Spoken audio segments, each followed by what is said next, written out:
This is my only paranormal experience that I cannot rationalize. I'm not someone who necessarily believes in ghosts, entities, or whatever. I'm super skeptical and generally believe that there is a rational explanation for 95% of paranormal experiences. I have a Bachelor of Science degree in psychology, and I'm currently working towards 2 master's degrees within the field.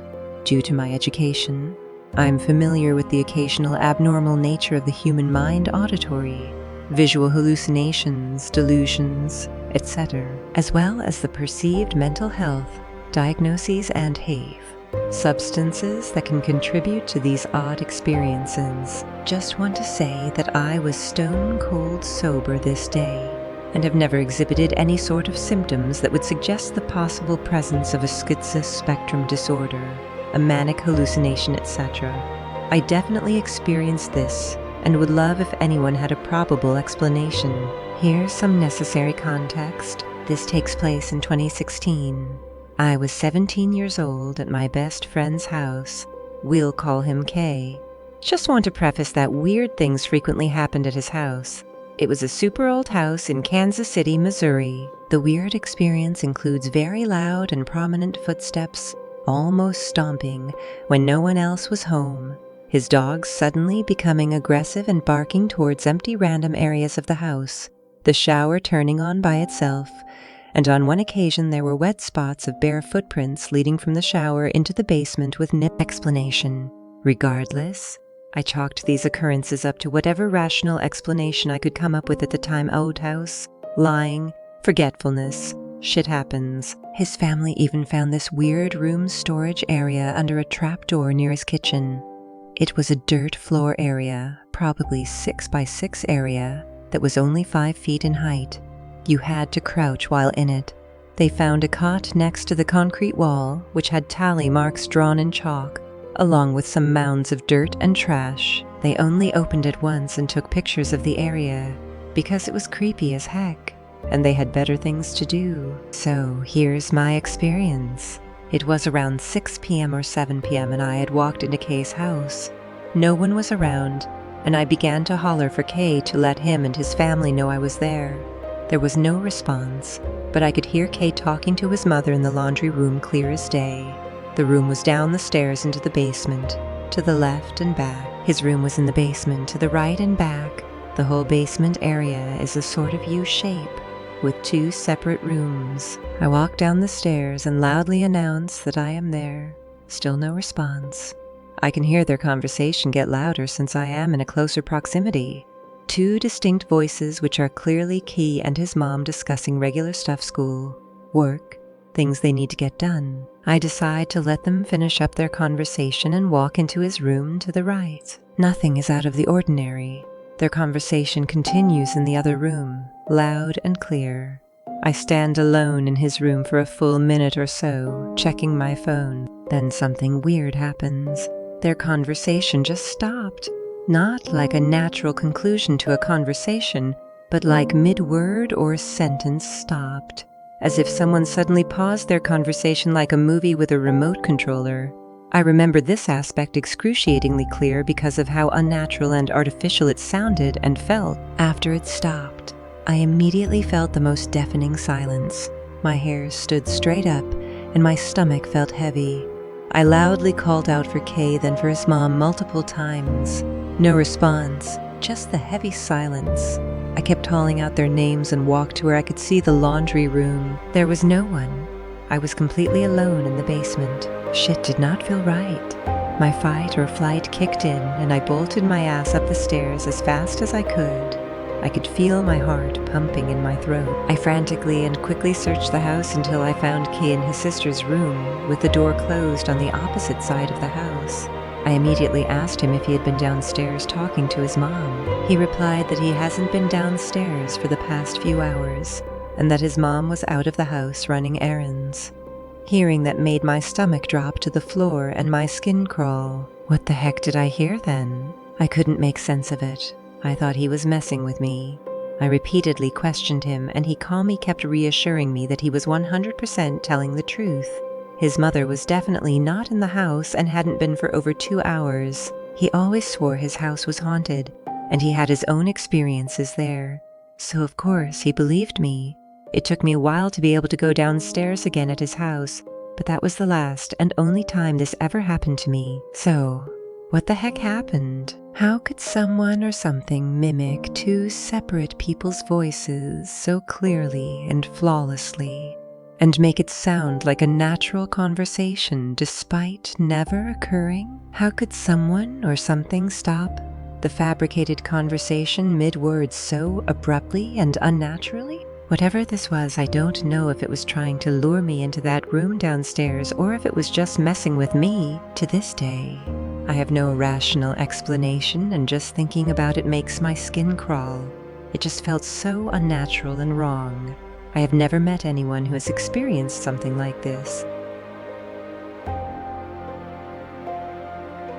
I drove 9 hours to meet my parents at a halfway mark to pick up my 2-year-old daughter at an agreed-on hotel.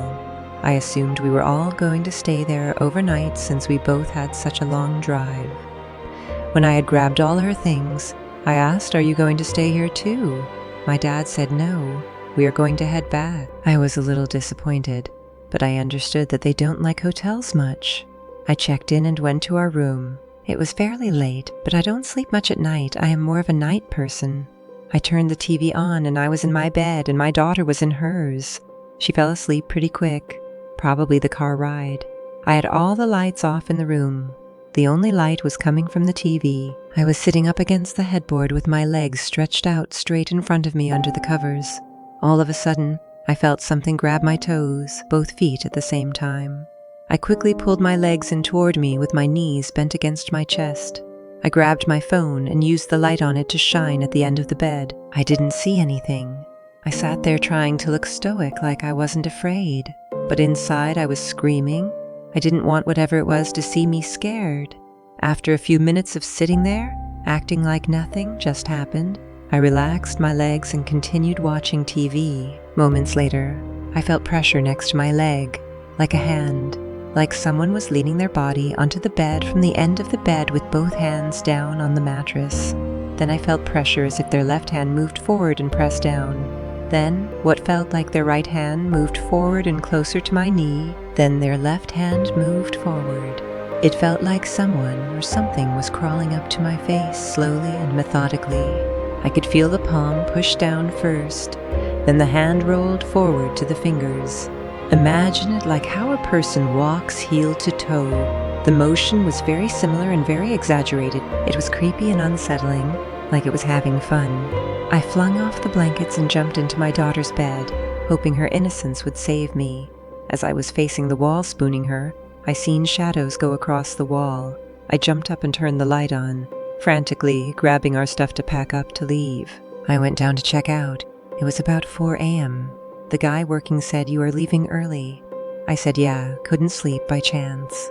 "Do you have anyone ever tell you this hotel is haunted?" I laughed nervously, waiting for him to laugh too, which I wish he would have. Instead, he replied, "Why? What room were you in?" I told him and he replied, "I don't know why they put you over there. I never put people over there. Ever since we got new owners, they did a cleansing on the building, thinking things would get better. But since then, things have gotten worse." I told him, "Yeah, I don't think it worked." I will never forget that, and I wanted to share it.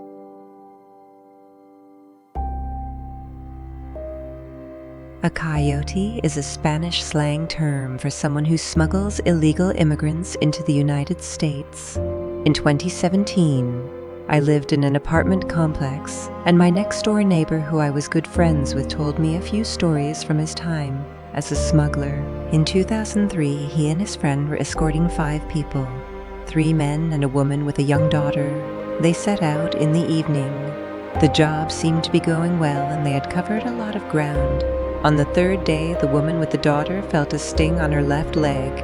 She shook her leg and what flew off was a bark scorpion. Right then, he knew that woman was not going to make it. The woman insisted that she could continue. There was no way she could go back as they were really far into the desert. As they continued, the woman began to experience symptoms. She got worse the more they progressed. 2 of the men agreed to help carry her, and another guy helped carry the little girl. My neighbor told them no. She would slow them down and they couldn't lose any time. My neighbor set up a small campfire and handed the woman a lighter, telling her that once they were far enough, she should light it. That way authorities could track her down and give her medical attention. The woman reluctantly agreed that she would have to stay behind and begged them to take the girl. My friend already knew where the girl was going and who would be picking her up. He agreed to take her. The woman talked with the little girl, reassuring her to go with the man and she would meet them there. The girl quietly agreed and tears ran down the woman's eyes. They left the woman behind and continued with their trip. They made it across to the United States after 12 hours of walking with occasional breaks. They arrived to a pickup spot, where an SUV would arrive to pick them up. My friend looked at his phone as they walked there, reassuring everyone that the SUV would be there at 5:17 am. As they get to the spot, the SUV is there. They all get in quickly and leave before the scheduled patrols do their sweep. They drive for about an hour or so to Yuma, Arizona, as that is where the families of the immigrants would pick them up. Upon arriving, the SUV stopped at a gas station that was across the street from the meeting place. His partner goes across the street to meet up with the families and let them know they were each going to cross the street separately. To not arouse suspicion, at the gas station, my friend decides to go into the store with the little girl so he could get her something to drink. As he's in the back where the coolers are, getting a drink for her, he notices her entering the bathroom. He tells her not to take too long, and then she says to him, "My mom is in here. I just saw her." He told me his heart dropped into his stomach. For a few seconds, he's like, "Wait, she really made it." He couldn't believe what she just said. Then he hears tires screeching outside. 4 Border Patrol cars pulled into gas station.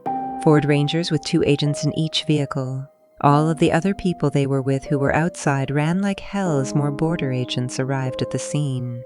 He continued going about his business, trying to hide in plain sight, keeping an eye on the door to the women's bathroom. 4 border agents enter the store and immediately approach him. At that moment, he knew he was going to get caught. As they asked for documents and papers, he threw his arms up. They didn't cuff him since he agreed to walk out with them. As he does, he watches 2 agents walk towards the bathroom area, fearing the girl was going to get caught. The door to the women's bathroom flung open and a woman buzzed right past them and exits the gas station through the side door. He swears to me, while he didn't get a look at the woman's face, she was wearing the clothes of the mother they left behind. The 2 agents chase after her immediately. He's rounded up with the rest of the people they got outside as he watches the border agents continue to search and chase after the woman. From that point, he was detained, put into a vehicle and taken to a detention center where they would all be deported. They found out he was the smuggler from all the money in his backpack. The agents asked him who the woman was and told them that there was no woman with them, that they had left a woman behind after she was stung by a scorpion with a campfire. The border agent looked at him, asked for the description. He gave it to them. It matched the description of a woman the Mexican authorities found 4 hours ago, dead from scorpion venom. Her description also matched that of the 2 border agents who chased after her, now facing smuggling charges. He was arrested and sentenced to 4 years in prison. During his time there, his partner told him that the little girl was hidden by the woman working the cashier that day in the manager's office after she found the girl in the bathroom crying over her mom leaving her. The girl's family managed to find her. He never heard from her again, but the official report from the border patrol is that the woman got away.